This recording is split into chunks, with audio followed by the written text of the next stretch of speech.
어느 목사님이 중동 지역에서 선교하시는 선교사님을 만났답니다. 뭐 이런저런 이야기들을 나누다가 질문을 하나 한 거예요.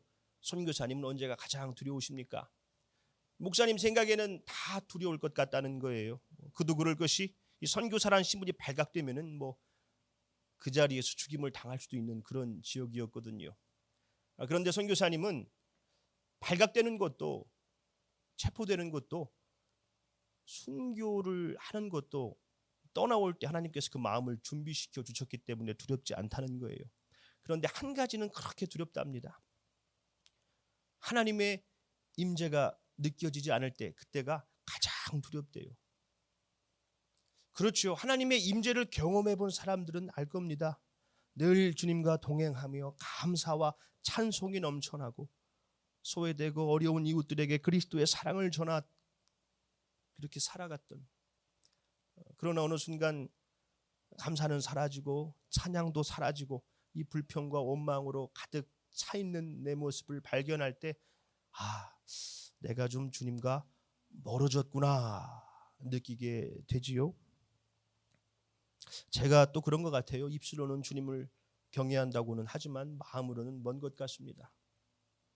오늘은 여러분들과 함께 그림을 몇 점 나누면서 나와 하나님과의 관계가 어떤가 한번 생각해보고 하나님과의 관계가 회복되어지는 놀라운 시간이 되기를 소망합니다. 먼저 이 그림입니다. 너무 유명한 그림이죠. 미켈란젤로의 아담의 창조예요. 저 우측에 수염이 덥수룩하신 분이 하나님입니다. 그리고 저 좌측에 좀 어정쩡하게 삐딱하게 있는 저 친구가 아담이에요. 아담. 지금 하나님께서 아담에게 손을 쭉 뻗어서 지혜를 주려고 하고 계십니다. 지금 그 하나님 주변에 있는 천사들 또 그것을 둘러싸고 있는 저 빨간 보자기가 이 사람의 뇌 모양이죠. 지혜를 주시려는 거예요. 자, 그런데 아담의 태도가 어떻습니까? 물론 뭐 아직 생기를 받지 못해서 흐리멍텅하다고 할 수는 있지만 전혀 관심이 없어 보이죠. 삐딱하니. 저 한번 손을 주목해 보십시오. 하나님은 분명 아담을 손가락으로 딱 가리키고 계신데 저 아담은 저게 손을 잡으려고 하는 건지 저 팔에다 괴고 있는 건지 건성건성 보이죠. 마치 하나님께서 우리들에게 은혜를 주시려고 손 내미시는데 저걸 또 잡아야 되나 말아야 되나, 저거를 잡았다가 또 은혜 받고 괜히 피곤해지는 건 아닌가. 하나님께서 주시려는 은혜를 외면하고 건성건성 신앙생활하고 있지는 않은지 한번 돌아볼 필요가 있죠. 두 번째 그림입니다. 에드가 드가의 벨렐리 가족이란 그림이에요. 이 드가가 고모네 집에 가가지고 고모 가족들을 보고 그린 거예요. 어떻습니까? 가족이 행복해 보이나요? 차가워 보이죠? 당황스러운 것은 모두가 다 다른 곳을 보고 있어요. 아무도 같은 곳을 보고 있지 않습니다. 단절된 기분이 들지요. 교회에서도 이런 경우가 많습니다. 그리스도의 몸으로서 한 교회 한 가족이지만 다 다른 곳을 보고 서로에게는 관심이 없고 다른 데 관심을 두고 살아갈 때가 있죠. 우리들이 하나님의 자녀라고는 하지만 하나님께 관심을 두고 살아가는 것이 아니라 다른 것에 관심을 두고 살아갈 때가 있어요. 하나님과 친밀했었는데 이제는 다른 것과 친해진 것이죠. 어색하기도 하고 빨리 교회 끝나고 집에 갔으면 좋겠고 딱 그런 것 같죠. 자, 세 번째 그림입니다. 일리야 레핀의 그림인데 이것은 좀 설명이 필요해요. 저 지금 들어오는 저 남자 이 집의 가장이에요. 사회주의 혁명을 이끌다가 실패해서 쥐도 새도 모르게 유배지로 끌려갔습니다. 그러니 가족들이 어려움을 겪었죠. 오랜 시간이 흘렀어요. 가족 누구도 아버지가 돌아올 거라고는 생각도 못했습니다. 그런데 어느 날 갑자기 아버지가 돌아온 거예요. 반갑기도 하지만 두렵지요. 또 가족에게 어려움이 생기면 어떡합니까? 집안의 분위기가 아주 무거웠습니다. 어떤 분이 이 그림을 보고 우리 교육자실에 담임 목사님이 오시면 딱 이 분위기라고 그러더라고요. 이 작품의 제목이 기가 막힙니다. 아무도 기다리지 않았다예요. 아무도 아버지를 기다리지 않았어요. 저 문을 열어주는 저 하인의 의심스러운 눈빛을 보십시오. 피아노 치다 놀란 아내, 늙은 어머니만 조금 반가움이 또 두렵기도 하고 일어서 계시죠. 앞거는 저 딸의 표정이에요. 저 딸. 저 사람 누구야? 왜 왔어? 얼마나 오랫동안 떨어져 있는지 아시겠죠? 오랫동안 떨어져 있으면 가족도 어색하죠. 주님과도 오랫동안 떨어져 있으면 어색해집니다. 그래서 기도하는 게 좀 어색해요. 성경을 보는 것도 좀 어색하고. 이 그림을 보면서 그런 생각을 해보게 됐습니다. 예수님께서 이렇게 이 땅에 다시 오실 때, 주님 오셨습니까? 내가 주님을 맞이할 수 있을까? 만약 우리가 이 땅에 소망을 두고 살아간다면은 아무도 기다리지 않았다. 주님 여행도 가야 되는데 다음 달에 예약해놨는데 왜 오셔가지고, 아무도 기다리지 않았다가 되면 안 되겠죠. 우리들의 모습이 혹시 주님을 기다리는 모습이 아니라 이 땅에 소망을 두고 주님과 어색해지지는 않았는가. 자, 다음 그림, 렘블란트의 탕자의 귀환입니다. 자, 아버지가 지금 돌아온 탕자를 끌어안고 있죠. 이 탕자놈이 아버지 재산 가지고 그냥 호랑방탕 살다가 거지꼴을 하고 왔어요. 저 손을 보면은 한쪽은 어머니의 손, 한쪽은 아버지의 손이에요. 그 손이 화해와 용서를, 이 치유를 의미합니다. 우리가 주목해봐야 될 것은 저 우측에 못마땅한 표정으로 쳐다보고 있는 저 사람입니다. 저 사람이 누굴까요? 맞아요. 첫째 아들입니다. 첫째. 아니 어떻게 아버지 재산 다 날려먹고 저 돌아온 놈을 저럼 받아주고 살찐 송아지를 잡아줘. 나는 염소 새끼 한 마리 안 잡아주더니 아주 불만이 많아요. 자, 첫째 아들을 보십시오. 지금 아버지가 입고 있는 옷을 똑같이 입고 있지요. 부족함이 없었어요. 늘 아버지 안에 있었습니다. 그런데 그것에 대한 감사는 없지요. 오히려 불평하고 원망합니다. 모태신앙이 이런 모습이에요. 늘 바른 소리만 하는 주님이 이제 지겨워지기 시작하는 것이죠. 혹시 우리가 감사를 잃어버린 저 모습은 아닌가. 자, 마지막 그림이에요. 참, 예수님께서 어린아이를 너무나 사랑스럽게 바라보고 계시고, 어린아이도 예수님을 너무나 사랑하고 경외하는 눈빛으로 바라봅니다. 예수님은 천국은 이런 어린아이들의 것이라 하셨죠. 저렇게 어린아이처럼 순수하게 주님의 말씀에 경청하고 주님과 교제하는 어린아이들은 사심이 없어요. 그래서 놀이터에서도 처음 만난 애들이랑 잘 놀아요. 너 몇 살이야? 나랑 같이 놀자.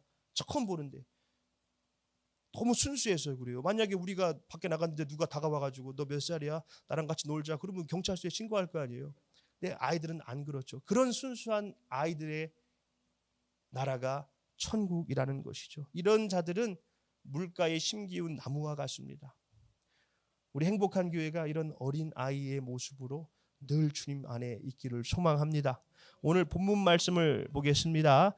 내 안에 거하라. 나도 너희 안에 거하리라. 가지가 포도나무에 붙어 있지 아니하면 스스로 열매를 맺을 수 없음 같이 너희도 내 안에 있지 아니하면 그러하리라. 나는 포도나무요 너희는 가지라. 그가 내 안에 내가 그 안에 거하면 사람이 열매를 많이 맺나니 나를 떠나서는 너희가 아무것도 할 수 없습니다.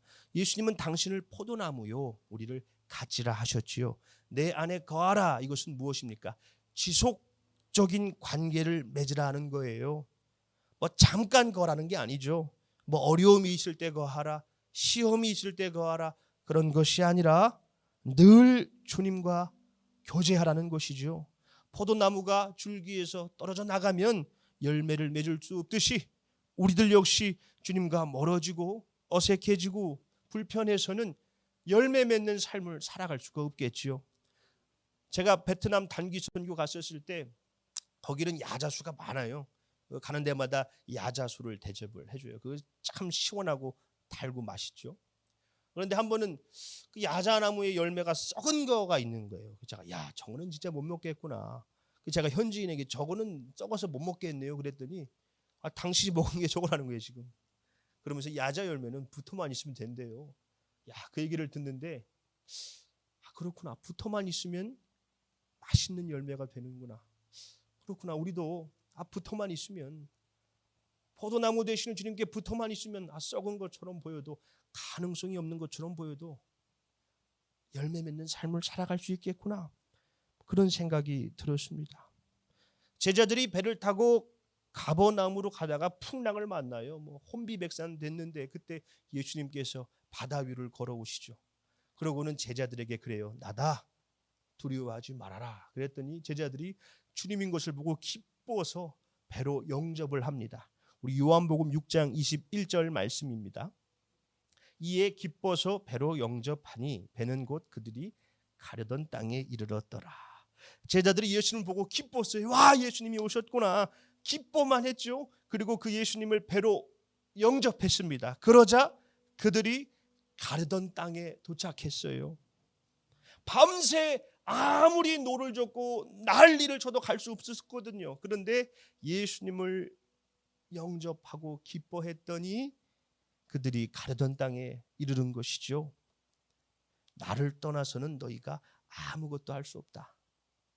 반대로 말해보자면 내 안에 거하면 모든 것을 할 수 있다. 그래서 바울 사도가 빌립보서 4장 13절에서 내게 능력 주시는 자 안에서 내가 모든 것을 할 수 있느니라 고백하지 않습니까? 어느 목사님이 초등학교 이야기를 들려줬는데 자기가 4학년 때 덩치가 너무 작고 힘이 약해서 형들에게 그렇게 괴롭힘을 당했답니다. 특히 그 6학년짜리 형은 맨날 보면 주고받고 때리고 그랬대요. 어느 날 이 목사님 아버지가 일본으로 출장을 갔다가 돌아오면서 리모컨 자동차를 사온 거예요. RC카. 지금이야 흔한 거지만 그때는 한국에 그런 게 없었대요. 얼마나 신나요. 그걸 딱 끌어안고 아버지랑 함께 동네를 나갔는데 저 앞에 그 6학년짜리 형이 보이는 거예요. 그래갖고 아빠 손 붙잡고 가가지고 그 장난감을 딱 보여줬대요. 이거 봐, 이거 우리 아빠가 사왔어. 그러더니 그냥 발로 그 형을 걷어차버렸대요. 그냥 이거 우리 아빠가 사왔다고. 그러니까 이 형이 막 주눅이 들어가지고 그 아빠가 너 이제 우리 아들 괴롭히지 마라, 사이좋게 지내야지. 죄송하다고. 그러고는 이제 그 형들과 함께 골목을 이 자동차로 누비는 거예요. 다 줄 세워놓고 한 번씩 시켜주고. 그래서 다시는 괴롭힘 당하지 않았다 그러더라고요. 그렇죠. 아빠가 옆에 있으면 그렇게 당당해요. 늘 괴롭혔던 형 앞에서도 겁날 것이 없죠. 우리가 근심과 걱정에 사로잡혀 살아가는 것은 아버지와 멀어졌기 때문입니다. 아버지가 내 안에 있으면 근심 걱정이 없어요. 그래서 우리가 찬송 드리지 않습니까? 주 안에 있는 나에게 딴 근심이 있으랴. 주님을 찬송하면서 할렐루야 할렐루야, 내 앞길 멀고 험해도 주님만 따라가리. 주님 안에 거할 때 우리는 성령의 열매를 맺는 삶을 살 수 있습니다. 말씀을 맺겠습니다. 예수님 안에 거한다는 게 뭡니까? 지속적으로 관계를 맺는 거예요. 미루었던 성경 말씀을 다시 읽는 거예요. 멈췄었던 묵상 생활을 다시 하는 것이죠. 소외되고 아파하는 이웃들을 위해서 기도하고 예수님의 사랑을 다시 전하는 것입니다. 복음이 필요한 사람들에게 예수 그리스도의 복음을 전하는 것이지요. 그것이 주님과의 관계를 맺는 것입니다. 주님은 포도나무, 우리는 가지. 우리는 주님을 떠나서는 아무것도 할 수 없습니다. 그러나 예수 안에 있을 때 근심 걱정 사라지고 우리는 모든 것을 할 수 있는 하나님의 사람이 될 것입니다. 우리 모두 그 예수님 안에 거하는 행복한 교회가 되기를 예수님의 이름으로 축원합니다. 아멘.